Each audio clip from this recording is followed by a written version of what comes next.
Welcome to Inside Scoop, Virginia. I'm your host, George Burke. Well, we just came off what I would describe as probably the most historic election in my lifetime. We elected an African-American president of the United States. The aftershock of that, not only here in our nation, but around the world, was pretty incredible. We elected a second Democrat to the U.S. Senate here in Virginia. It's been some time since we had two Democrats serving at the same time. We elected Mark Warner, who won with 65% of the vote. And we expected to elect one congressman to our 11-member delegation, one new Democrat, Jerry Connolly, the Fairfax County Board Chair. He won with 13 points, but much to the surprise of many, when the smoke cleared the next morning, we elected two more. We elected Glenn Nye, a 33-year-old young man, Foreign Service officer. He took out Thelma Drake as a Democrat in the second, and we elected a 34-year-old lawyer in the 5th District against none other than Virgil Good. The jury's still out on that one. There'll probably be a recount, but I feel pretty confident that he's our next congressman from the 5th District. So we actually flipped the delegation, so it's now 6-5 Democrats. It's pretty astonishing. You know, the fact of the matter is Virginia was a battleground state for the first time in decades relative to the presidential campaign. Barack Obama ran an extraordinary campaign here. They had hundreds of paid staffers on the ground, thousands upon thousands of volunteers, multiple offices. I think they had 40 or 50 offices around the state. A very aggressive ground game, a tremendous organization. I know a lot of Democrats in Fairfax County and in the 11th Congressional District, and I'd walk into these headquarters, I'd walk into these meetings, and there were 4/5 of the people who were in there I didn't know, so it brought a whole bunch of new folks.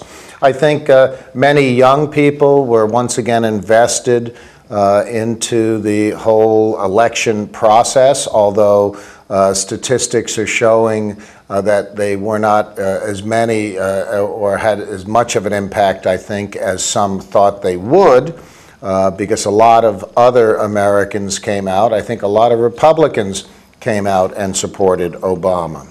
So it was an absolute, a wonderful night for a Democrat. I think a lot of people still have some euphoria about it. Of course, pretty soon everybody's going to have to face reality. We've got an economy in shambles. We're waging two wars around the globe, and there are a lot of other issues. There are 47 million Americans without health care. You know, a lot is going to be expected of Barack Obama and this Democratic Congress. I don't think they'll succeed on everything. It's a tough road to hoe, so to speak. But I think we are going to see a different government in Washington. We are going to see change. I wouldn't call it radical change, but we will see change in Washington.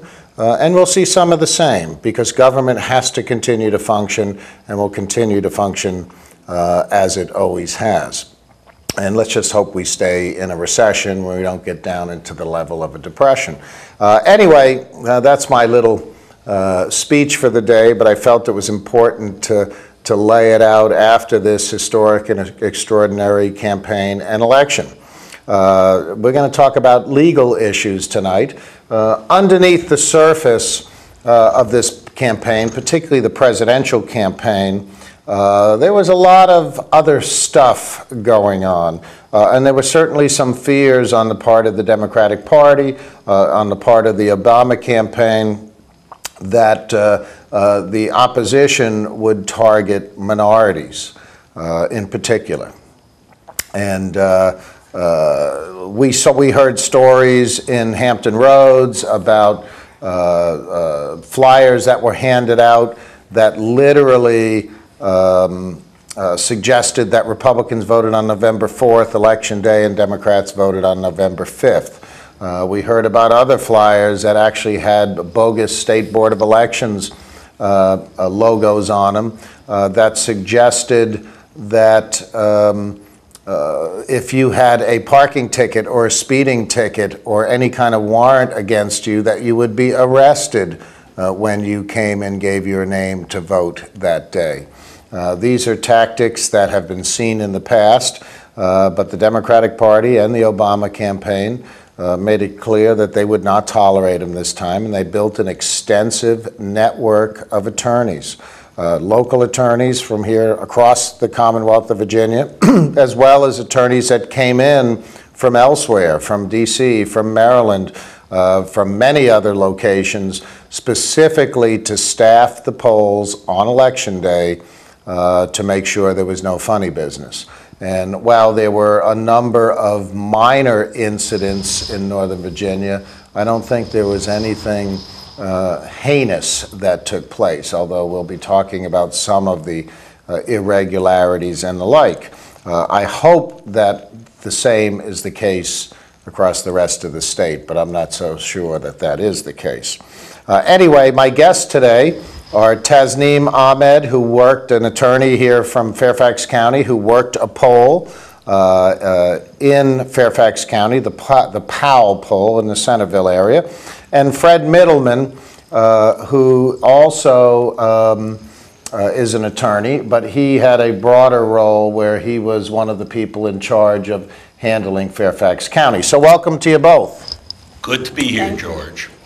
Fred, can you talk to me a little bit about the whole process? What went on here in Fairfax County? Well, you have to understand that election protection for the Democratic Party began here in Virginia.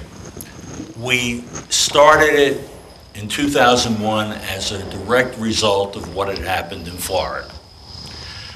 Every year we recruit lawyers to man targeted precincts. This year we had 4,000 lawyers volunteer in the Commonwealth. For example, last year, where we had only the supervisory races, we only had 600 lawyers. We were able to have in every precinct in Fairfax County one inside attorney and 1 to 2 outside attorneys. There are some people who would suggest that putting 4,000 lawyers anywhere can be problematic. Well, there were a few election officials who complained about having lawyers there, but lawyers inside... I'll refrain from lawyer jokes today. Well, try to. You're outnumbered today. Thank you. There were only lawyers who are residents of Fairfax County inside. Mm-hmm. That is a state law. Correct. To be inside, you have to be a resident of the county or jurisdiction you're in. We had, by having outside lawyers, we had the ability to make sure everybody had ID, make sure the Republicans didn't play as many games as they could with the vote on Wednesday, or if you have a ticket. Games. Let me ask you, did you see any of that stuff up here? Did you see any flyers that were dubious in nature for it all? We got reports of flyers saying you can't vote if you're got a traffic ticket or an unpaid traffic ticket or something like that in about 3 different precincts in Fairfax County. Were they minority precincts? One was definitely, the other sort of 50-50, and the other was a Republican precinct. I just want to take a moment to tell our viewers that if you have any questions for these lawyers, although I don't think they'll give you free legal advice, if you have any questions for these lawyers, give them a holler at 571-749-1166. And you can call us here. That is our local number, and we will take your calls right in the studio. Tasneem, talk about what it was like. You spent your whole day there? I mean, did you take a break? Were you there from 6 in the morning till 9 at night? Were you there for half a day? How long a period of time were you there? I was there from about 5:30 And I was supposed to actually close out the polls, that is, stay in there until all the counting was done. But a lot of stuff happened, and so in the end I stayed till 7 and had somebody else sit in for the counting, which I thought in my particular precinct was in good hands because the chief... You wanted to go to the party, I know what it was. I suppose I deserved it at that point.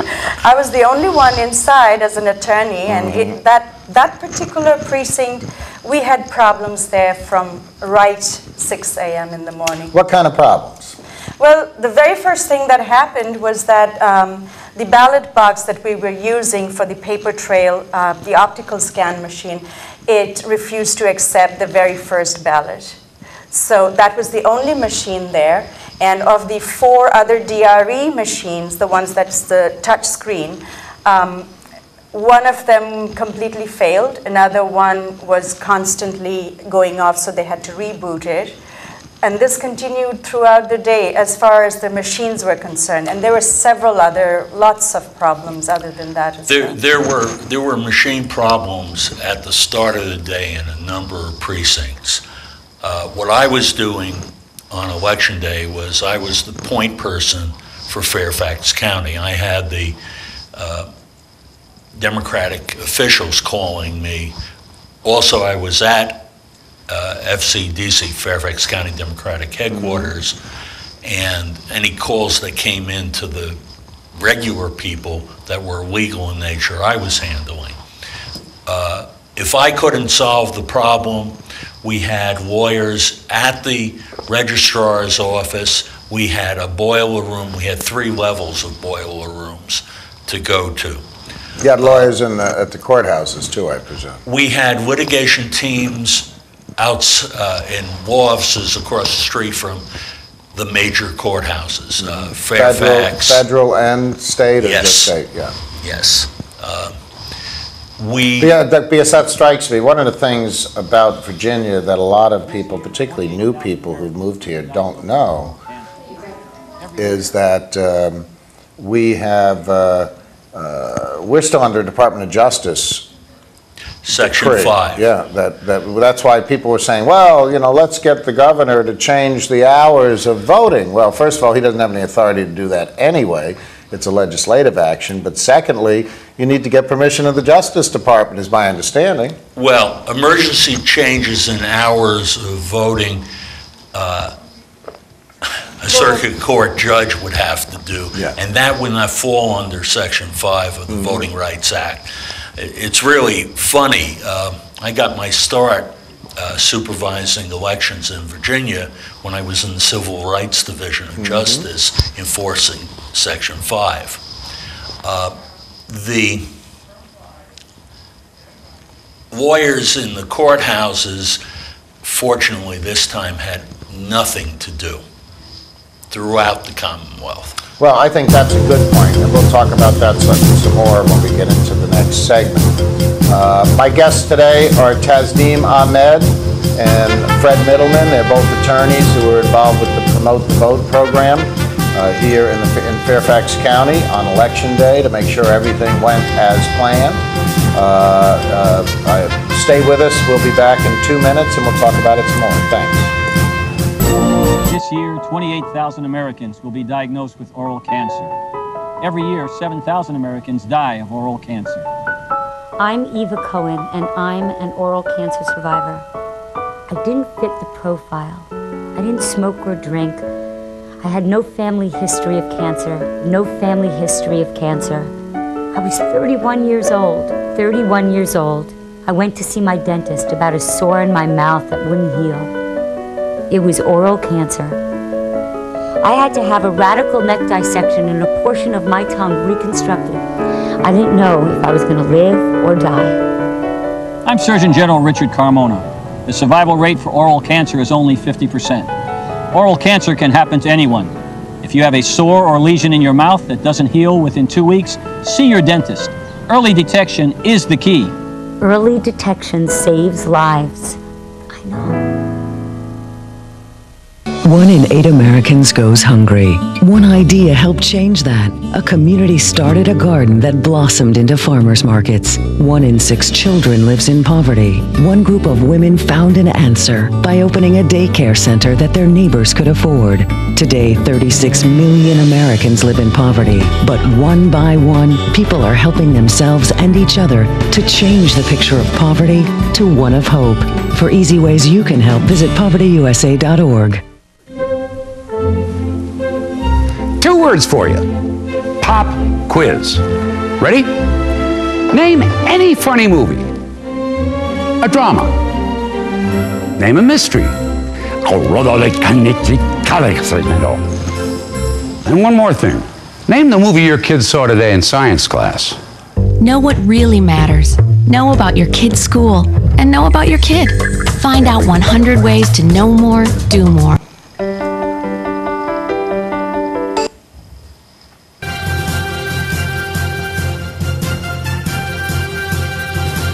Once again, George Burke with the Inside Scoop, Virginia.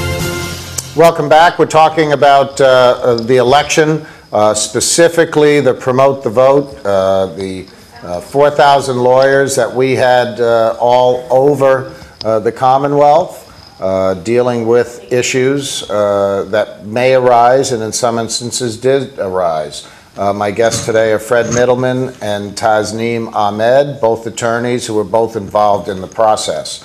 Fred, let's talk about the machines a little bit. You started talking about that there were some problems in the morning. Now, my recollection, I was all over the 11th district that day. I was actually with Jerry Conley for much of the day driving from pole to pole. We noticed in the morning there was a heavy turnout early, and then it petered off because so many people, quite frankly, had voted ahead of time. In Fairfax, 20% of the registered active voters voted early. Fairfax had a particular problem with equipment this election. It had 2 different technologies. It had the touchscreen or DRE machines, which have been in use for about 7 years. But they're not allowed to buy any new ones of them. They want to move to optical scan, and they had at least 1 optical scan in every precinct. The point being moving to something that has a paper trail on it. That, we urge people to use the paper ballot because it is recountable. The problem was that many of the chief election officers did not remove a plate from the back of the machine when they stuck it into the ballot box. And these were all new, right? This was the first time they were using these they're machines? not new machines. They're refurbished machines to save money. First time they were First using time them used in in Fairfax. They had the same problems when they opened the government center absentee precinct. They forgot to take the bars out. They didn't train them properly or sufficient. I shouldn't say properly. They trained them properly, but not sufficiently to really get it in. They'll be better next time, I'm sure. Let me say, though, that, Fairfax had very few problems. I had a friend who, for the first time, worked as an elections judge here in Fairfax County. And it is a thankless, absolutely horrid job, and they needed more and more of them this time. I think that the top, they pay like $100 or $75, and you work from 6 a.m. till about 9 or 10 at night, and particularly an election like this where everybody's sensitive about any kind of improprieties. It was, the people I knew who did it and did it throughout the day were, most of them never showed up at the victory party that night because they worked too late and they were just absolutely trashed by the end of the night. The hours are 5 o'clock till whenever they close, which was many times 10 o'clock at night. The pay for the chief election officer, I was one for about 5 years, was $200 plus mileage, it's not a lot of money. You don't do it for the money. And by and large, we have a good crew. There were a few who got too partisan. There were a few who thought because they'd been doing it for so long they knew everything and didn't realize there was new technology. But, and this was one of my jobs, to call our person in the registrar's office or call Roki Suleiman, the registrar, directly, and they all the problems got taken care of. It may have taken 2 calls occasionally, but they got care. Well, they were swamped. I mean, I don't think anybody expected the kind of balloting that took place on the front end with the absentees. And, you know, I mean, a perfect example is my daughter was in Seattle, and weeks and weeks and weeks ago, she applied for an absentee ballot.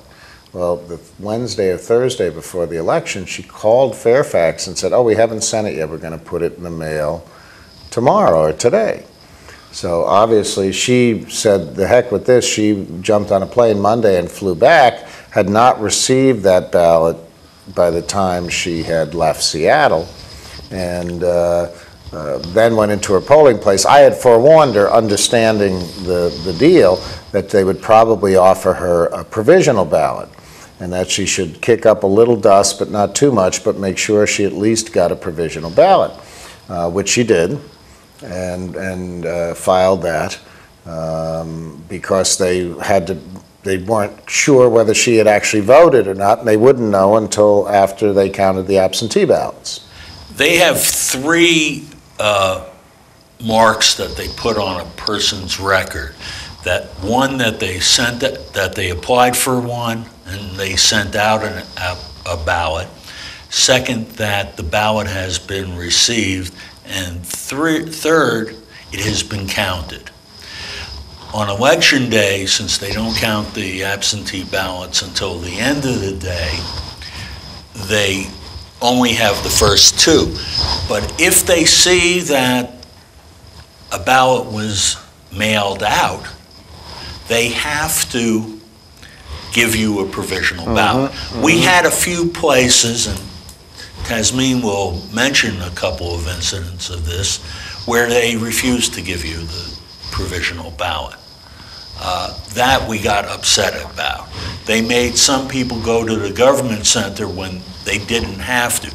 If you had your ballot and you voted it, but you didn't want to mail it because you got it then you had to Monday, go to the government you had to go center. to the government center. So talk to me, Tasneem, about some of the things you saw in your polling place. Now, Powell is a residential area predominantly. It's in the Centerville area. Absolutely, yeah. Upscale, you know, of course most of Fairfax is. Yes, I suppose. Talk to me about Powell. Well, you know, I have been at Powell for the last 4 years, and I always try to get in there as a poll watcher because it's my precinct. And now I know it's upscale. no, come on, George. And of course your daughter would fly in here. It's your daughter after all. So anyway, and in the past when I've been inside, you know, I had not been trained as, you know, a poll watcher. I would just be in there because I'm supposed to sometimes when I can find the time from my outside precinct work, I would go in and just show my presence. But this time, thanks to Protect the Vote, we were actually trained. And we knew that we had rights and we could actually promote the vote by helping our voters. And you know, Powell has always been 60% Democratic. But in the past, just like 30% of the voters would show up. This time what happened was, I believe as much as 65 to 70% of the voters showed up.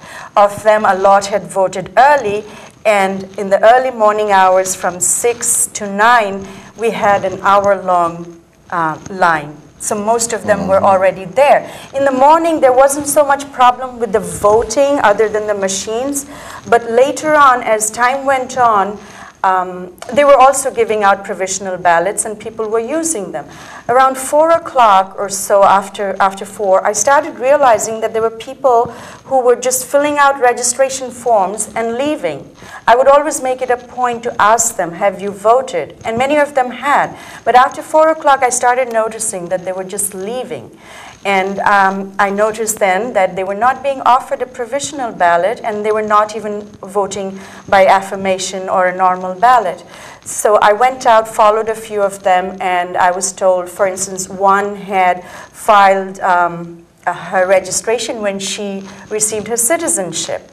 But the election official told me, when I asked, that the registrar's office had said that there were problems with the registration. And she had gone in there, you know, the registration had been checked by the people, and she didn't understand what problem could have cropped up later. And she wasn't being allowed to, she was just given a form to fill out. So at that point, when I told her, she did fill out a provisional ballot. Other things that happened were DMV registrations. They had registered at DMV, and DMV somehow had messed up, or they were being told that the forms had incorrect information. Let that be a lesson to everybody in the future. I heard about this in a lot of places. If you register through DMV and there's an upcoming election, you go back and check. You make sure you get your registration card. And the reason I say that is because we never have a year without elections in Virginia. And here in Fairfax, we're going to have a race, a special election, whatever the dates are, early next year to replace Jerry Connolly, who was the Fairfax chair, who's now the congressman-elect. Then whoever wins that seat, we're going to have a special election to replace that person, one of the 9 supervisors. And then we have a gubernatorial election. We have all the House of Delegates is up. You know, there's never a year without elections here. It's crazy. My wife says, when does it ever stop? I said, unfortunately, in Virginia, it never does. George, it never stops, and we got 4,000 lawyers this time. We need lawyers for the special elections and for the gubernatorial. DMV is a sinkhole. DMV registrations are the leading cause of provisional ballots. Now, tell me something. If DMV has screwed it up, and I may have to ask you after the break, but if DMV has screwed it up, but somebody is actually registered with them and they file a provisional ballot, does that ballot ever get counted, or does it end up in the trash can? I want to talk about provisional ballots more when we come back. Yes, we're going to take a break. Stay with us. Our number here is 571-749-1166. Fred Mittelman, Tasneem Ahmed are my guests. They are both attorneys. They were both practicing here in Fairfax on election day. Stick with us.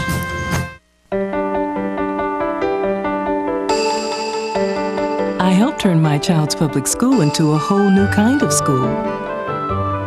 One with a curriculum that really motivates kids. One that has extended hours, 6 days a week, year-round. With loads of academic, cultural, and recreational activities. One that has support services like medical and dental right there. A school where parents' involvement is encouraged, where teachers have more time to teach, and students are excited about learning. There's just one problem. My child doesn't ever want to come home. You can help turn your school into a community school for excellence. Find out how. Call 1-877-LOVE-TO-LEARN. It's coming. Right to your neighborhood. And when it does, you may be surprised.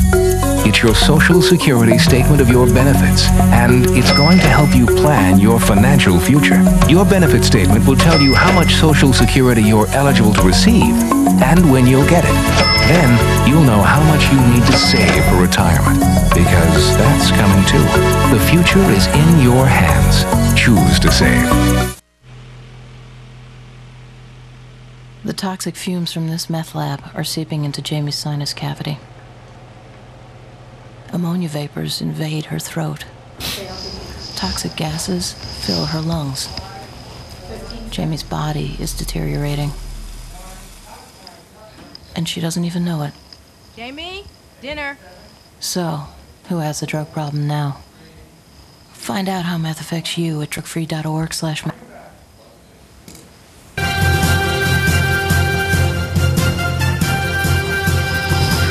Once again, George Burke with the Inside Scoop, Virginia.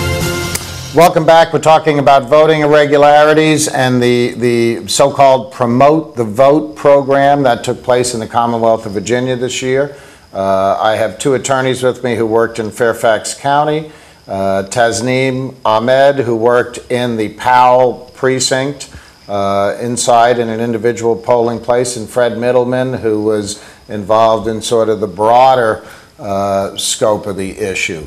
When I so rudely interrupted you for the break, we were talking about provisional ballots, Fred.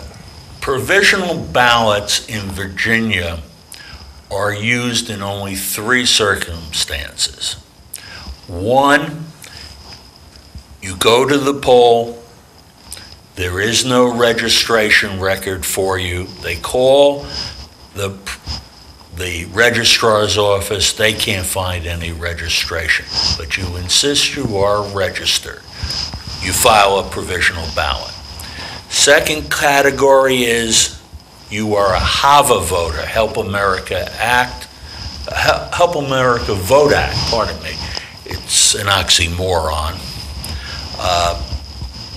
Requires that you present registration at your first federal election. You don't do that, you vote a provisional.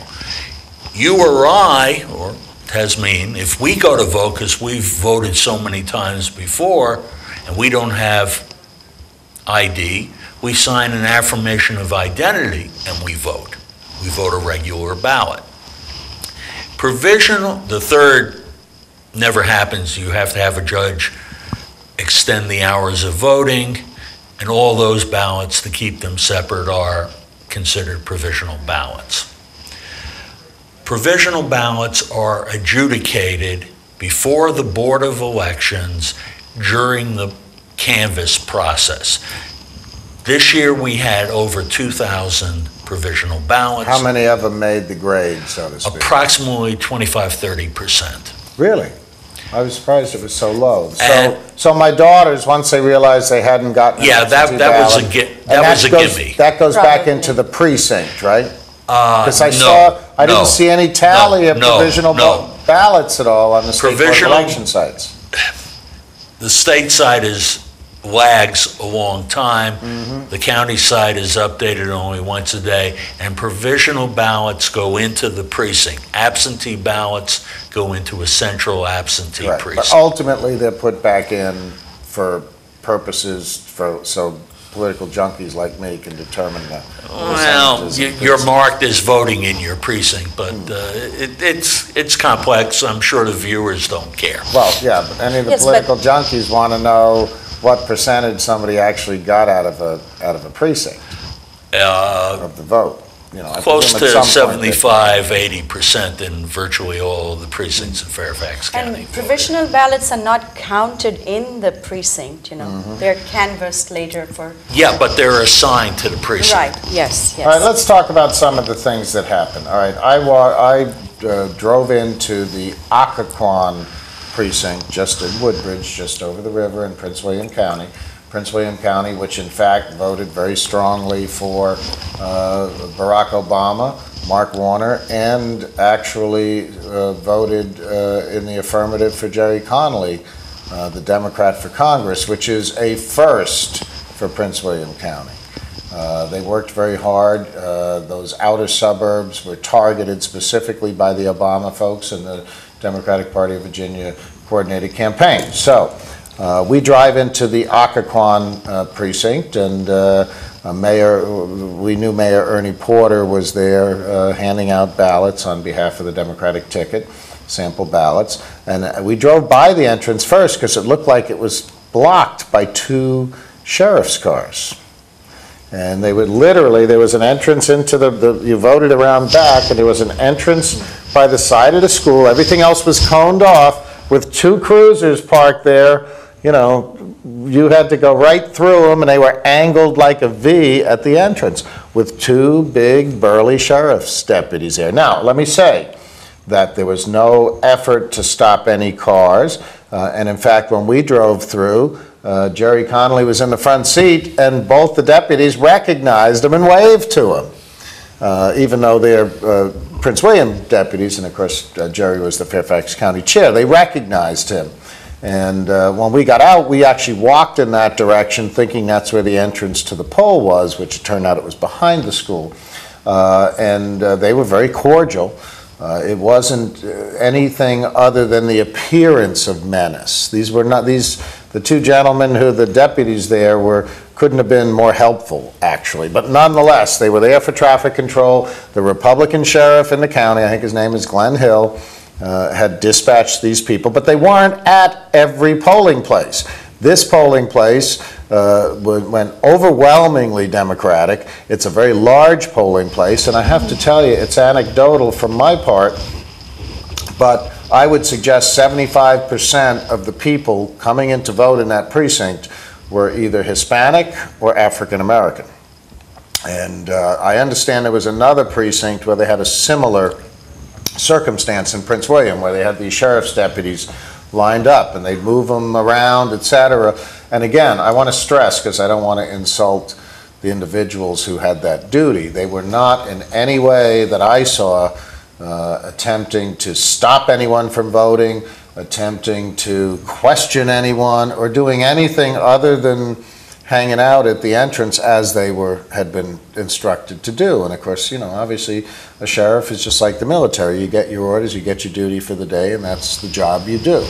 But it still struck me as very odd and inappropriate, to tell you the truth. And you are right, probably. It sounds like it was an attempt to intimidate. Yeah, just the appearance of... It's a very tough question, because at certain polling places you really do need police officials to handle traffic. I don't know anything of what happened in Prince William from personal knowledge. But police, not sheriffs, normally handle traffic. Well, you know, who knows? The fact that it was sheriff's people, that they were only at minority precincts. Well, and I can't say that. I only heard about them being at one other precinct. You know, I want to be fair. That was also a minority precinct. I'm not going to suggest they were not elsewhere, but they weren't everywhere. No, they were not everywhere. The only precincts I have heard about were minority precincts. That is highly suspicious. And I don't trust the chair of the Prince William County Board of Supervisors as far as I can throw him. This guy has a reputation. You know. Yeah, you add that into it too. I don't know what was done about that. Well, there was actually LACLA had a big legal team there as well, and I heard about that particular polling place on NPR 2 days later. Yeah, so did I. Yeah, and the sheriff's comment was they were just handling traffic. Now, again, I don't want to impugn the reputation of the individual sheriff's deputies who were there, because they could not have been nicer. You know, I want to stress that, but it's just the sheer fact that it's there. It's the same type of idea. If you're a new citizen, or a citizen, someone who's just become a citizen from another country. I have a friend, and he introduced me to several of his friends who were voting for the first time. And in their country, quite frankly, voting was a dangerous activity. Yeah. And they had 100 questions for me. They weren't well versed in how to go vote, but they wanted to vote on election day, not in early voting, etc. So it took me a while to assure them that the people outside the polls, while they may be aggressive, and you know, I thought it was funny where the Republicans would try to force sample ballots on people as if that's going to change somebody's mind to vote Republican instead of Democratic, but that that they should not fear those people. They could ignore those people if they choose to, and as long as they had their voting cards and walked in there, that they would be able to exercise their right. And they very much wanted to do it. You know, I mean, I knew a number of people who were voting for the first time, not just young people, but older folks who were newly registered. That's why we were having lawyers at the minority precincts, and I think in most of Prince William County, as well as Fairfax, Alexandria, and Arlington. The problem always is when you don't have the sensitivity of the government on your side, being sensitive to those issues, you're not going to get very far. And I didn't hear of anybody going to court to force them to remove the sheriff's officers this time. No, but I think they may have filed a complaint or gone to the press. But in prior elections, we have gone to court in other parts of the Commonwealth over police and the fact of the matter is being, the Democrats won like 3-1. Yeah, I know. I mean, it was a huge turnout. Yes, if I may, that was what I was just telling him during the break, that if it hadn't been such a huge turnout for the Democratic ticket, all these incidents that actually occurred and that we tried to, preempt, would have really mattered. What was the most egregious incident you saw in your poll? All right, there was the incident where the assistant chief in Powell precinct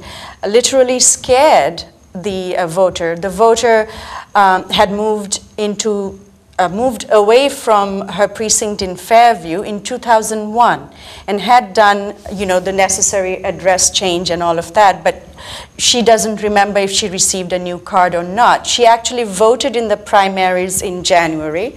And was it January? I forget now. February. Oh, I forget. Anyway, she actually voted in February at Powell precinct. She comes in to vote, and they tell her she's not qualified to vote at Powell, that she needs to go back to Fairview. And at that time, it was past 5, and she was afraid that she might not be able to reach or the lines would be too big. Besides, she had moved out in 2001, which would probably put her to vote exactly there, and they didn't offer her a provisional ballot, and she was leaving. So I suggested, how about a provisional ballot? And they offered it to her then. And then I went outside to field a phone call to the boiler room with another problem, and then I see her leaving within like 1 minute or so. So I ran up to her and I asked her, what happened? Didn't you fill out your form? And she said, no, they told me, the assistant chief, I don't know if I'm able to say this here, she is Republican That's good affiliated. Enough. We don't need right. Anyway, that she had said your ballot is not going to count. And I said, that's not true. They're going to canvass this ballot, and it's better for you to vote provisionally than leave. And then she said, but I'm afraid that she's going to change my vote because it's in an envelope. So I called the boiler room, and they tried to, tell her that no, this is not going to happen because there'll be lawyers like Fred during the canvass, and this particular person wouldn't have a chance to do it. She went back in, and she scared her again by saying the exact same thing, your ballot won't count. Even in Fairfax County, some of this stuff happens. And she left without voting. We'll be back in 2 minutes. Stick with us, and we'll talk about a couple more of these instances. Thanks for watching. Art, a universal language, an expression of culture, of self. And now, thanks to Empowered Women International, a way for emerging and established immigrant and refugee artists and artisans to find hope to earn a living while enriching the lives of all of us. Empowered Women International, making a better America every day. For more information on Empowered Women International's educational programs, or to make a tax-free donation, contact cfrip@aol.com.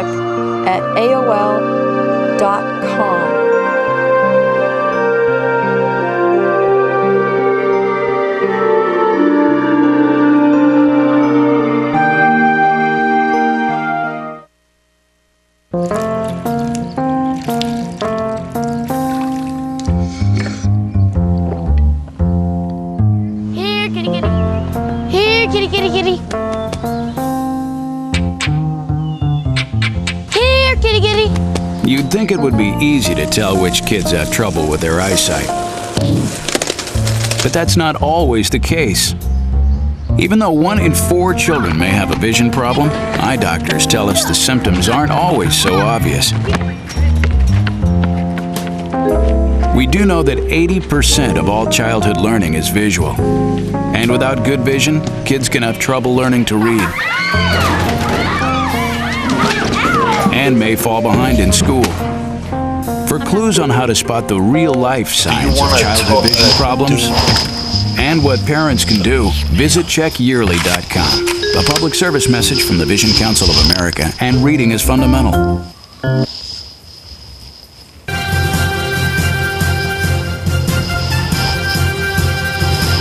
Once again, George Burke with the Inside Scoop, Virginia. That was an interesting mural. Welcome back. My guests today are Fred Mittelman and Tasneem Ahmed. Both of them are attorneys who are involved in the Promote the Vote. I sometimes call it Protect the Vote.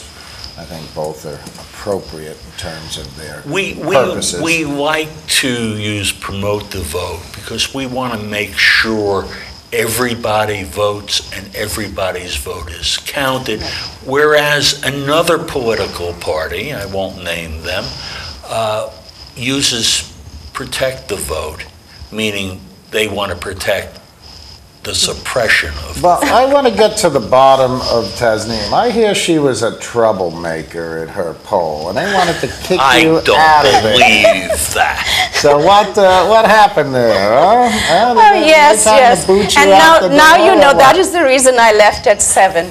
Not because they forced me out, but because I just wanted things to end neatly. And you wanted to go to the party. And I wanted to go to the party, yes. Well, what happened was, as I said, you know, after 4, the not letting voters do provisionals really became very blatant. And at one point, other than people in the wrong precinct, even though they've moved in 2001, and people who have registered when they were getting their citizenship, all of that, I started noticing DMV voters, remember we talked about it earlier, DMV voters were actually being sent out without even being offered a provisional ballot. So I asked them, why aren't you offering provisional ballots? And they said because they're not on the polls anywhere, or and something to the tune of the, you know, as I said, the registration forms had problems in them. So I went out, called the boiler room again, wanted to consult every step of the way, you know, that I'm not overreaching, and boiler room said no, DMVs are going to get special consideration. So this particular lady had gone out, and I found her and I told her, go back, he's going to tell you that your vote's not going to count if you do a provisional. You tell him if it doesn't count, it will not count. That's all right, but for the time being now, I'm not going to leave without having cast my vote. And she did that, and he knew, I was standing right next to her, he knew that I had put her up to it, and he said no, no, no, and she kept insisting I want it. Then he said, okay, then I have to call, I don't have the authority, so I suggested call. He called, and the registrar said yes, let them do it.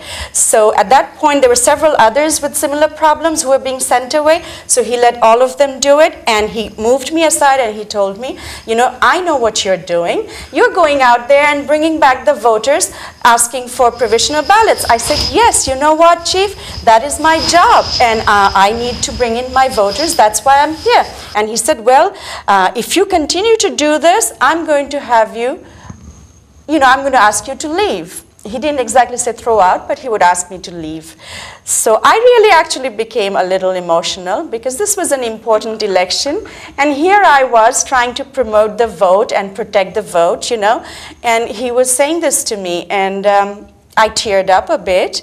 I went out, I came back, And I was told by my other poll watchers that he had actually had a change of heart. Maybe my tears did it. He actually had a change of heart, and he was letting everybody with problems do provisional ballots. And as I said, you know, if this hadn't been an election where so many people actually came out to vote for the Democrats, all these things that promote the vote attorneys did would have really, really mattered. You know, just the specter of having attorneys. In '07, where we had the state senate races, we had a guy out at one of the polls. It was somewhere in Annandale, and I was cruising a number of polls. And I hung out at this one for a little while. And there was this one guy who was basically just supporting one candidate. And he was overly aggressive in terms of grabbing people and trying to convince them for their candidate, et cetera, to the point where the election official came outside and said to everyone who was working, this entrance had it was a single entrance and a long sort of stairs that had bars on it, but the 40-foot mark was just outside the handrails. So this guy was just all over people as those who are working the outside of the polls should not be. So the election official came out and said, he thought he was being clever. He said, well, I'm going to move everybody back another 40 feet because that door right over there is an entrance. So I looked at him for a minute and I said, well, can I go in that door? He says, no, you can only come out that door. I said, well, that's not an entrance then, it's an exit. And I said, I think the rules call for entrance, but I said, I'm not going to try and do this. Do you mind? I'll just call the attorney and have the attorney come in and deal with you on this. I can have one here in 5 minutes. And he said, you know what? I think we'll just leave things at the status quo. And he went back in. Now, he was not attempting, again, this was not somebody trying to attempt to stifle democracy or partisan politics. He was trying to solve a problem with one guy who was a nuisance. I got a phone call from an attorney outside a precinct that there was an aggressive person doing that. What should she do? And I said, well, tell him he's not supposed to do that, that what he is doing is a crime, actually. It's a felony. And if you call the cop, that could do that. Well, she was not willing to do that. I said, well, go over to him and tell him I want to talk to him. And you know me, I'm not exactly shy. He stopped. Let's move on to, I don't think most people understand that there's a whole process that takes place after the polls close. And it's a several-step process. The first part of it being the counting that takes place in each of the precincts across the Commonwealth, across Fairfax, across the 11th District, across the Commonwealth, where those same election officials who've been up since 5 o'clock in the morning have to count all these votes. It never surprises me that numbers are transposed and that type of stuff, because the reality of the matter is you got people who are very tired by the end of the day. But these days they're under the watchful eyes. We've always had someone in these polls, but now they're under the watchful eyes, at least in these big elections, of attorneys. So that's step one. And then the Fairfax Electoral Board puts numbers out, which we all wait for, of course, and they go down to the State Board of Elections. But the next morning there's a whole nother process called a canvass. Why don't you give us about a minute or so, describe for our viewers what the canvass is, Fred. The canvass is the process by which the boards of election certify the vote. They take the packets of tapes and statements of results. Tapes being the tapes that come from the machines. Yeah, and even the optical scan machine creates a tape. The difference, though, is you can go back and look at a questionable vote on an optical scan because you have a physical ballot that's That's put right, into a but box. that would happen at a later stage. Later stage, yeah. The canvass consists of a team of election workers, senior election workers, one Democrat, one Republican, going through the statement of results and the machine tapes and making sure numbers haven't been transposed, there aren't arithmetic errors, correcting transpositions and arithmetic errors. Then the board certifies the vote. Then the vote is official. Also during this process, absentee ballots are counted. In Fairfax there, That's the first time they're counted in the canvas? Well, or are they counted by staff? they are run through the machines, but the machines are not closed until 7 o'clock the night of the election. And they're treated like any other precinct. They fill out a statement of results, they attach the tapes, those precincts are tabulated. This year, because there were so many absentee ballots, they didn't finish feeding them in until well into Wednesday. I remember seeing how the numbers came in slowly but surely on that. And because of some court orders, they had to keep it open for a few more days anyway.